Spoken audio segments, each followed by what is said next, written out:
Hi everyone, my name is Akinola Solomon and you are welcome to my YouTube channel if you are just joining for the first time. Okay, today I want to talk on a topic I call Christians are not being realistic. Oh yeah, Christians are not being realistic. You may ask me, why do I want to talk about this topic? Yeah, I want to talk about it because this problem of not being realistic is affecting our country. It's affecting our development. It could affect any country anywhere. So, not being realistic is a problem to our development in this nation. Okay, and let me quickly start by telling you that about 3 days ago, I I went to Seyin to attend the conference, and when I was there, then a message was preached, and I quickly remember that, oh, in those days when I was in the church, this is the kind of message we always hear. So it has not changed. So it has not changed. It's still the same message that they are still preaching today. No wonder Christian has not been doing much. No wonder our country is still like this. No wonder we have been so affected this way. Okay, just because we are not just being realistic. Now this is the message. The man was actually on point. Huh? He was actually on point to say that there are problems in this nation, Nigeria, and God cannot come down to come and solve that problem. It is human being that He will use. Okay, that's very correct. He will use us. Now, He now began to say some rules to follow in order to be used, some guidelines, some qualification. Yeah, qualification for anyone that God will want to use to solve the problems in any sphere in this nation, Nigeria. Okay, what are the guidelines?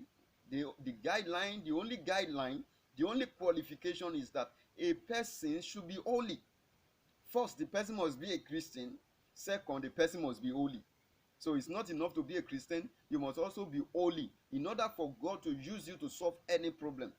So the reason why we have not solved any problem, or we have not been relevant as Christians in our sphere, in any place to bring solution to any problem, is because we have not been holy. That's why God have not been using us. I say, wow, this is error. This is heresy. This is not biblical. You can't, being holy, giving people this kind of law, this kind of rules and of prerequisites, it is just like a burden to them. And we are not just being realistic. The preacher is not being realistic, and this is what church is consuming every time. And that is why we are waiting for the time that we'll be holy and we will receive some kind of divine encounter, divine revelation from heaven, that God will now say, you are holy now go and handle this particular problem. Before we know that, we are supposed to be responsible as Christians. So all of us are waiting for the time that we'll be holy.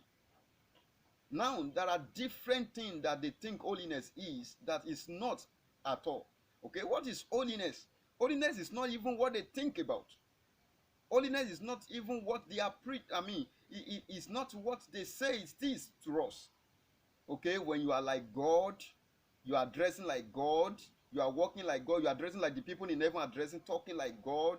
You don't do this, you don't do that. That is when you are holy, because God say, be holy as I am holy.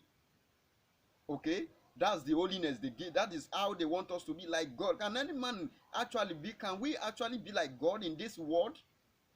God does not have flesh. We have flesh. We are living in this physical world that is guided by rules and regulation, principles that God has put in place. God Himself put in place. Okay, so many Christians are longing and are waiting to solve any particular problem until when they are holy. And so we have been striving to be holy. And this is not biblical. Everyone that Jesus Christ called in the Bible, in the New Testament, see Matthew, see Levi. People He called, they were not holy. They were sinners when He called them. And He was not laying an emphasis on them that until when you become holy, that is when I will be able to use you. No, He said, come, follow me. Follow me as you are. Just come. I will make you fishers of men. I will make you a solution to the world. So God is ready to use anyone. Why can't we tell people how to go about solving any problem, the principles. Okay, what about Bill Gates solving the problem in Africa? Is he holy? Does he believe in our God? He's an atheist. He does not even believe in serve God like we do in Africa. Yet he's not holy, yet he's solving problems. Okay, we are not just being realistic. We have many people out there who are inventive, who are creative, who are productive, who are solving one problem or the other in one place, in every sphere of life, and they are not even Christian. They are not holy. Well, according to them, these are not holy people according to their own, and according to their own view, to their own judgment. These ones are not even holy, yet they are solving problems. So Christians are not just being realistic. We are not just being realistic in saying that we have to be somewhat holy, we have to be like God in order for God to use us to solve particular problem. This is an heresy. We are not being realistic. Whosoever follow the laws, principle that God has laid down to do anything, principle, whosoever can go and study, can go and get knowledge, can get light about the law and principle that guide a place, will solve the problem of that particular place. I think Albert Einstein said that whoever will solve, there is a law that says that whoever will solve a problem, you have to grow above the problem before you can solve that particular problem. There is another law that says whatsoever, there is a force of gravity, the law of the force of gravity. These are laws, these are principles that guide this world. Anyone can just go and take any knowledge anywhere and begin to solve any problem. Any problem you see that you can solve, just go ahead and solve it. That is the reality. Anybody can solve any problem. You don't need to be holy. Okay, see Cyrus. In the book of Isaiah chapter 45, beginning from, is it not verse 1 or something? Now, God said to Cyrus, he said, you have not known me. You don't even know me. He said, but I have chosen you. That's God saying he has chosen Cyrus to solve a particular problem. He said, you don't know me. You are not even holy as I expected. Cyrus is not an Israelite. He does not believe in the God of Israelite. He could have been an idol worshipper. But yet, God used him. God said, I want to use you. I have called you by name. Okay? So, the prerequisites or the what's it called now? The condition of being holy, which we have placed upon ourselves, is just a burden. In fact, our fathers have troubled us. They have really troubled we, the youth of this generation, who want to be agile. I saw how youth were crying that day. And I saw that they are just emotional. They are just emotional. So how can holiness how can being holy affect or enhance them to be creative, to solve a particular problem in any sphere? They are not teaching us what to do, the step by step, the knowledge that we need. We are not being realistic. And that is why while we are being holy and we are waiting, we are just being holy and waiting. Okay, now we are holy. How can holiness help now in solving that particular problem? In taking the land for God? If people do not stand, or if people do not go for, okay, this particular problem I want to solve, what are the rules and laws and principles that guide it? Who have solved it before? Let me look for them. Let me study them. Let me see how to go. What to add together. That is what solves a problem, not being holy. Knowledge is what solves a problem. Light is what solves a problem. God said, let there be light. He said, let there be knowledge. Let me know how to go about creation. Let me know where to place this, where to place that, where to place all of that. That is what solves problem. The Holy Ghost is called holy. Is in the environment, hovering over the surface of the water. And yet God could not create, because light has not come. So it's not holiness that actually make you create or solve any problem. It is the art of wanting to solve problem. Yes, holiness will enhance you, especially if it is a spiritual problem you want to solve. Holiness will enhance it. But when we talk, like he was talking about all kind of sphere, government, production, all kind of spheres of life that we need to solve problem. So he is on point that we need to solve all those problems. But holiness is not the prerequisite. It is going for knowledge. So we have Christians are not being realistic. Christians are not being realistic. Anyone, any atheist, any smoking guy, any drunkard can lay hold on knowledge and go for it, and just go for it, and just solve that particular problem. Who cares? Fella was there with smoking big something on his mouth, but he's preaching the truth. He's saying, he's eating the point. He's solving a problem. He's preaching the message.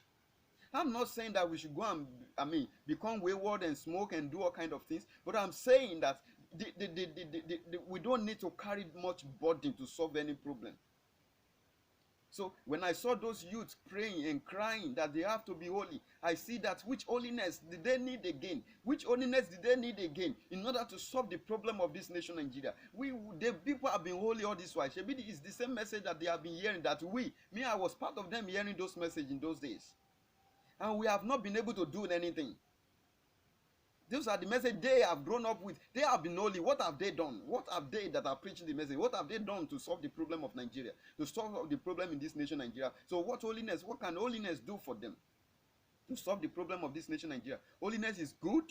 With this we will be, we will see God. The Bible says without holiness nobody can see God, which is very true. But when we talk about solving physical problem, I'm not saying go and get corrupt to solve it, but I'm only saying that you don't even need to consider the aspect of holiness as number one, as primary. You just need to be focused that this problem I want to solve it. This problem in this sphere I want to solve it, and go for it. Go for it. Go get the knowledge. Go get everything. Go do research. Go read. Go do all kind of things. Go seek for help. Go for it. Go for it. Don't get holy and just remain in the church that I'm holy. Oh, now God come and use me. I'm holy. Now God come and use me. We are not. That is not reality. That is illusion. That is illusion. That is mystery. And we need to get out from this mystical life. We need to get out from this. Even Jesus Christ said there is nothing that should be mystery to us that are his disciples. So we are not we are not supposed to be illusionists. Let's get into the reality. The reality is that God used Cyrus even when he was not holy.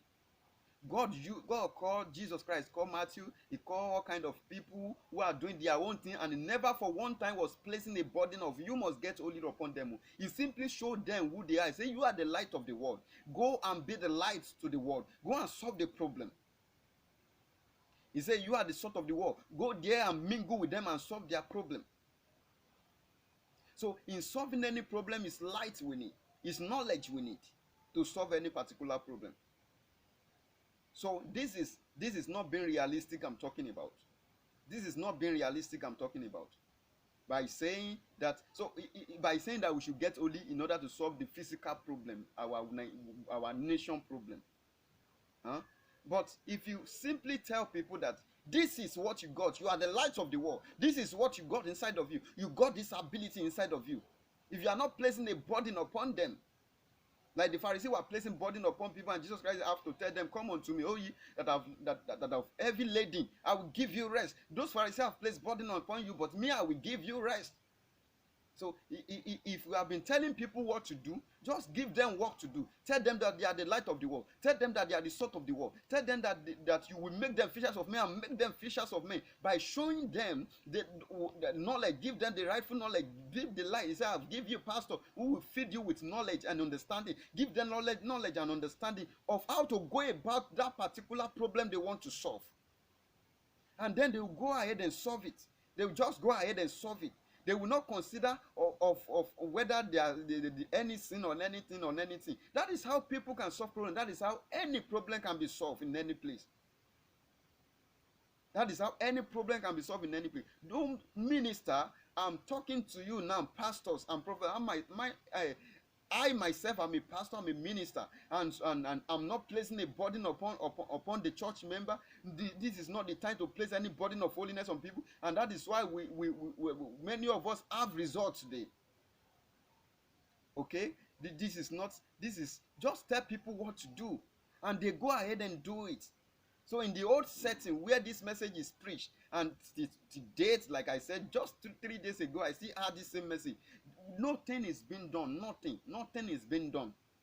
They will just pray, get holy, fasting in the church, and do work. When they are supposed to be studying, they are supposed to be reading, they are supposed to be thinking, researching how to solve that problem. They will be getting holy in the church. They don't want to mingle with some people that will defy them. They don't want to. So they remain in that in that mystery, in that realm of holiness, which is not physical realm, because actually in this, with this flesh, you cannot, you cannot be totally holy. So in order for you to be holy, you have to live this flesh totally holy, like God is holy. You have to be a 100% spiritual, not doing anything with, not having anything to do with the law and principle of this world, and then you will not be creative in this world.